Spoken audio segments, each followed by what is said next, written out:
ना हुआ नसीब करारे जां, ना हुआ नसीब करारे जां, ओहो, हवस से करार भी अब नहीं। हाय हाय हाय। तेरा इंतजार बहुत किया, तेरा इंतजार भी अब नहीं। अस्सलाम वालेकुम, आदाब, सत श्री अकाल, नमस्कार।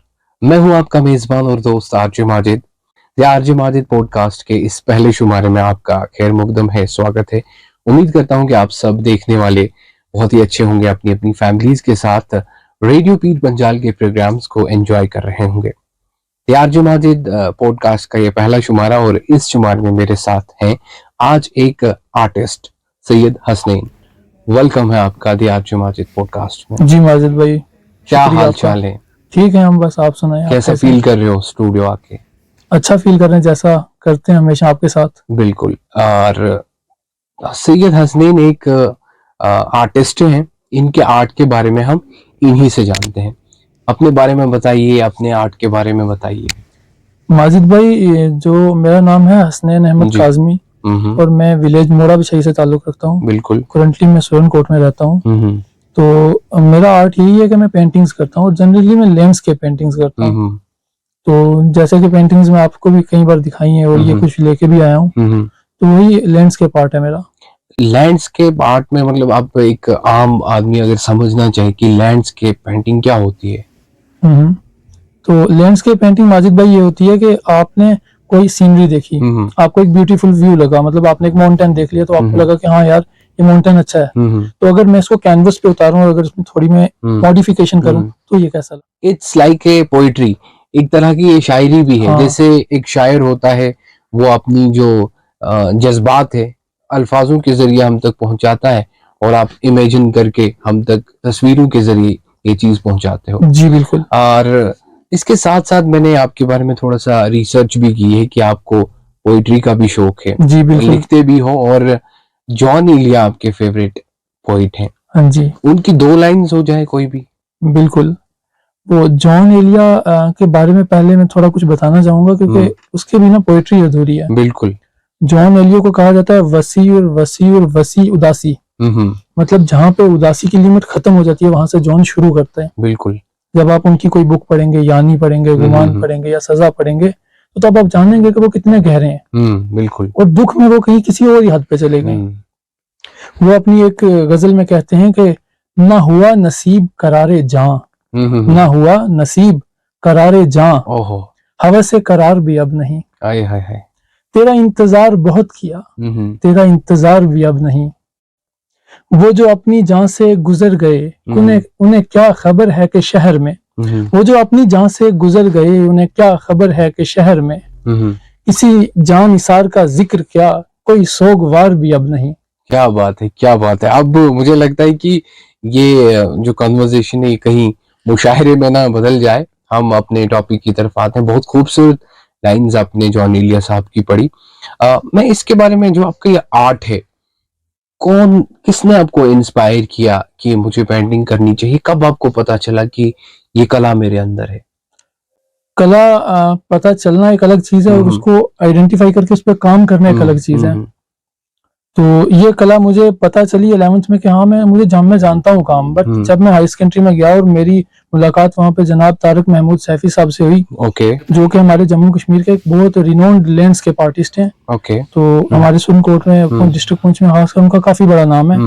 तो उन्होंने मुझे बताया कि आपको आर्ट आता है, आप जानते हो कि इस काम को कैसे किया जाता है, बट आपको जानना है कि इसको एक्चुअल में कैसे करना है। ग्रूमिंग की जरूरत थी आप। हाँ जी, हाँ जी। तो उन्होंने मुझे फिर अपना हाथ पकड़ के ब्रश से चलाना सिखाया कि इसको कैसे चलाया जाता है। तो एक उस्ताद के नाते, मतलब जो उन्होंने हमारे लिए किया है वो कोई उस्ताद नहीं कर सकता। क्या बात है। वो मेरी नजर में बेस्ट टीचर है, बेस्ट ऑफ द बेस्ट। मतलब आप जो इस क्रेडिट है आपने टीचर को देते हो, आपके टीचर ही पेंटिंग में आपके गुरु रहे हैं। जी बिल्कुल। हसनैन, एक और इम्पोर्टेंट सवाल जो हमेशा हमारे माइंड में रहता है, क्योंकि हम ऐसी सोसाइटी में रहते जहाँ पे हमें ये कहा जाता है कि आप इस आर्ट में क्या करोगे, पैसा कैसे कमाओगे, सर्वाइवल आपका कैसा चलेगा। तो क्या कहना चाहोगे कि फैमिली का कितना सपोर्ट रहा है फाइनेंशियली? इस पेंटिंग्स में आपको सपोर्ट कौन करता है?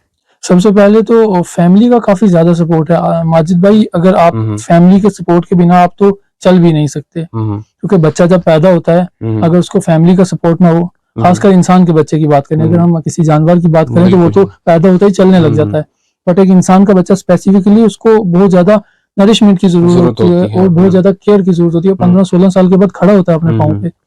तो इसमें पेरेंट्स का सबसे बड़ा हाथ है, फाइनेंशियल सपोर्ट में भी, इमोशनल सपोर्ट में भी, मेंटल सपोर्ट में भी, मतलब हर जगह उन्होंने मतलब बढ़ चढ़ के सपोर्ट किया है कि कैसे आपको आगे जाना है और हमेशा मोटिवेट किया। सबसे ज्यादा इसमें मेरे हाथ है मेरे फादर साहब का, मतलब उनके बिना भी ये काम नहीं हो सकता था, क्योंकि जहां भी उन्होंने मुझे इंकरेज किया कि नहीं आप ये कर सकते हो, आप जाओ, हम आपके साथ हैं, आपको जहां जरूरत पड़ेगी हम आपके साथ रहेंगे। तो उनका बहुत बड़ा हाथ है इसमें। क्या बात है। और उसके बाद लाइव पेंटिंग एक चीज होती है। हाँ जी। लाइव पेंटिंग में किन किन चीजों का आपका ख्याल रखना पड़ता है और कितने टाइम में आप एक लाइव पेंटिंग बना सकते हो? माजिद भाई ये भी डिपेंड करता है कि आप किस चीज की लाइव पेंटिंग करना चाहते हैं। लोकेशन टू लोकेशन, अगर आप एक इजी लोकेशन चूज कर लेंगे, जैसे लेक व्यू हो गया, लेक व्यू के साथ माउंटेन हो गया, तो वो चीज काफी ज्यादा रहती है। और अगर आप लेक व्यू को छोड़ के कोई टिपिकल लैंडस्केप देख लेंगे तो उसमें ज्यादा टाइम लगेगा। डिपेंड करता है, 2 घंटे से 2 महीने तक भी जा सकती है। क्या बात है। उसके बाद मैं एक और चीज आपसे जानना चाहूंगा, जो एस्पायरिंग स्टूडेंट्स है, जो ये चाहते हैं कि हम ये पेंटिंग कर सकते हैं लेकिन उन्हें थोड़ा सा ग्रूम करने की जरूरत है, उनके लिए आप क्या कहना चाहोगे कि क्या करना चाहिए उन्हें? सबसे पहले तो उनको सीखने का शौक होना चाहिए। एक होता है बस दूसरे को देख के इंस्पायर हो जाना, वो नहीं। आपने देखा काम, आप इंस्पायर तो हुए ही हुए, साथ में आप अपने एक शौक डेवलप कर लिया और एक डिसिप्लिन डेवलप कर लिया कि हाँ मुझे ये काम करना है और मुझे ये रोज करना है। दैट मीन्स कि इनका कहना है कि पैशन और डेडिकेशन होनी चाहिए। ये बात आपने सही कही कि पहले उनको पता होना चाहिए कि मैं इस काम में इसके साथ इंसाफ कर सकता हूँ। हम आए दिन देखते हैं कि लोग व्लॉग्स बनाते हैं, बहुत सारे वीडियोस बनाते हैं, कंटेंट बनाते हैं, तो हम इंस्पायर हो जाते हैं कि हम भी करेंगे, बट उसमें डेडिकेशन और पैशन चाहिए होगा। जी। आपने आज तक कहाँ कहाँ पार्टिसिपेट किया, कितने एग्जीबिशंस में आप अभी तक जा चुके हैं? माजिद भाई स्पेसिफिकली एग्जीबिशन तो मैंने कोई नहीं लगाया, बट कॉम्पिटिशन्स काफी ज्यादा लगाए। ओके। और एग्जीबिशन का ये रहता है कि हमारे यहाँ पे इस आर्ट का इतना एक्सपोजर नहीं है। तो वो हमारे लिए बहुत बड़ी एक मतलब मैं कह सकता हूँ कि ये चीज हमें डीमोटिवेट भी कर देती है और नेगेटिव पॉइंट भी है कि मतलब हम इतना काम कर रहे हैं और हमें प्लेटफॉर्म ही नहीं मिलता आगे जाने के लिए। बट कॉम्पिटिशन में मैंने काफी सारे डिस्ट्रिक्ट लेवल कॉम्पिटिशन्स लगाए हैं और उसके बाद स्टेट लेवल में फर्स्ट प्राइज लिया, नेशनल तक गया हूँ इसमें। ओके, ऑलराइट, बहुत ही अच्छा लगा आपके साथ बात करके। जाते जाते मैं आपसे जॉन इलिया साहब की कुछ लाइंस और सुनना चाहता हूँ क्योंकि ये शौक रखते हैं, अपना भी आप लिखते हो आई गेस। जी जी बिल्कुल। अपनी कोई पोइट्री अगर आपने लिखी है अपनी हम बुक के साथ सुनाएंगे इंशाल्लाह। अच्छा, आप बुक लॉन्च करने वाले हो? जी इंशाल्लाह। क्या बात है। ये जो आपकी जो आपने सोच के रखा है, जो आपके गोल्स हैं, तो वो पूरे हों। एक और मेरा सवाल इसमें निकल के आया कि एक आर्टिस्ट जो होता है उसने सोच के रखा होता है जी जी मेरे क्या प्लान्स हैं, आगे 5 साल में आप खुद को कहाँ देखते हो? मैं खुद को देखता हूँ कि समाज को बेहतर करने की कोशिश करूंगा, सोसाइटी को बेहतर और अपना एक पॉजिटिव कंट्रीब्यूशन दूंगा कि जहाँ पे मेरी वजह से कुछ अच्छा हो सकता है, उससे ये नहीं है कि मुझे फायदा होना चाहिए, मुझे फायदा हो और उसके साथ मेरी सोसाइटी को क्या फायदा होगा, वो सबसे जरूरी चीज है। बिल्कुल, बहुत सही कहा आपने।